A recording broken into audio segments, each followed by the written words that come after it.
Hi, Goddess of Love here again. Kamusta kayo dyan mga goddess ko? So, yan, another reading na naman tayo today for the all signs, no? Tingnan natin, no, anong iniisip ng first, sabihin natin, sino ang nag-iisip sa inyo at ano ang iniisip nila or nitong person na ito sa inyo, no, mga goddesses ko. So, yeah, tignan natin no, kung sino yung nag-iisip sa inyo and ano ang iniisip niya nitong person na ito sa inyo, no? So, let's start with you, Taurus, no? So, kamusta kayo dyan, mga Taurus natin? Tignan natin, no, sino yung nag-iisip sa'yo at ano ang iniisip sa'yo ng tao na ito, right? Lagay muna natin yung mga cards sa Taurus. For Taurus, please. Sinong nag-iisip sa inyo, Taurus, at ano ang iniisip ng tao na ito? Let's see. Tignan muna natin yung mga cards. For Taurus.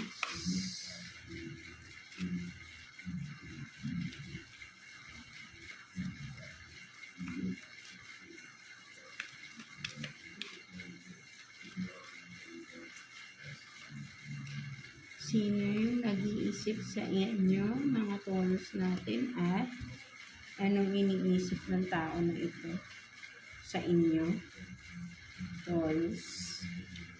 No, tignan natin. Kunin muna natin yung mga cards for Taurus.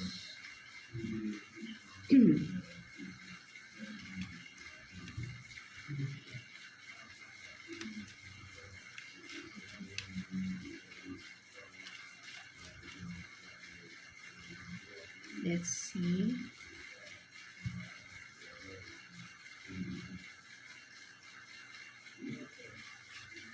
So, you have this, no, vibrant apparel. So, ang tao na ito, Taurus, is mahilig siya sa mga matitingkad na kulay ng damit, no? So, nagsusuot ito ng mga, yan, matitingkad, or sabihin natin, pwede rin yung mga dark colors na yung as in yung kitang-kita mo yung mga kulay, no, na mga something like that, no. So, vibrant apparel. So, ang nakikita ko rin din dito, Taurus, this person is ano, no, mahilig siyang more on ano siya, no, gusto niya is maano siya, no, yung gusto niya maayos siya magdamit, or gusto niya ang tingin sa kanya yung hindi naman siya yung perfect magdamit, no, but then parang sabihin natin na yung pinagsasama yung formal sa informal, yung parang ganun, yung sabihin natin naka-polo, or yung top is something na parang professional yung dating, and then nakamaong or something like that, or naka-rubber shoes. Yung ganun yung mga datingan ng kanyang pananamit, mga Taurus natin, no? So, let's see, no? Sino ba itong tao na ito na nag-iisip sa inyo? So, you have this King of Pentacles in reverse, and then Two of Pentacles in reverse. So, ang nakikita ko rito, Taurus, no, this person is someone na sabihin natin na disappoint ka, no, sa tao na ito. Ito yung tao na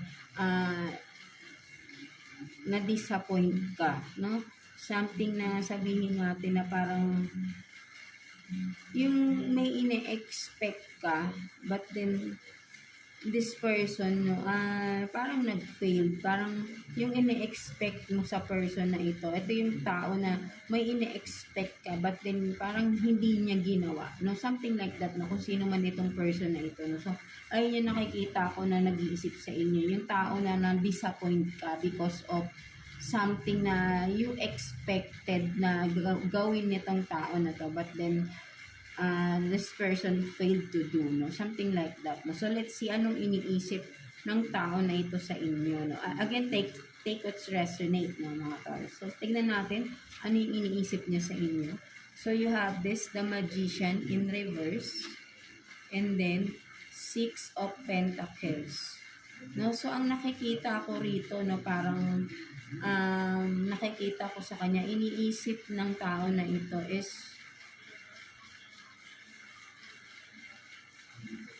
sabihin natin na parang ang nakikita ko rito, no, parang with the Magician in reverse, no, parang pilit, if this person is from the past, no, something like that, no, pinipilit niya, no, parang sabihin natin na nagmamanifest itong tao na ito na parang bumalik, or sabihin natin mag-reach out sa'yo, or sabihin natin na parang gusto niyang makausap ka, no, something, kaya iniisip niya to, no, iniisip niya na sabihin natin bumalik, no, sa inyo, no, but with the Magician in reverse, no, parang kung ano man yung minamanifest or yan, no, parang may minamanifest, something like that, no, minamanifest niya, hindi siya nangyayari, no. Kumbaga kung ano yung parang may something siyang gustong mangyari, no? Iniisip niya to, na iniisip niya sa inyo na parang dapat nangyari ito sa atin, no? Parang gano'n, na parang meron siyang mga reminiscing from the past, no? Na sana ay nangyari, no? But then still, no, hoping, no, this person na sana nangyari yung mga bagay na yun, or kung ano man ito, no, na siguro nga dahil nga may ine-expect ka pero hindi niya nagawa, no, so ayun yung iniisip niya na sana ay nagawa niya or ginawa niya, no, nung time na yun, no? So ayun yung nakikita ko dito, no? So iniisip ng tao na to, no, parang nanghihinayang siya na sana ay ginawa niya yun, no, kung ano man yun, no? So ayun yung nakikita ko rito, no, mga Taurus natin, no. Ang nag-iisip sa yung tao is yung someone na na-disappoint ka, and ang iniisip na tong tao na to na sana ay ginawa niya yung siguro yung ini-expect mo na dapat gawin niya, di ba? Na ayun nga, so ayun yung nakikita ko rito, no, mga Taurus natin. So again, take what's resonate for you, mga Taurus.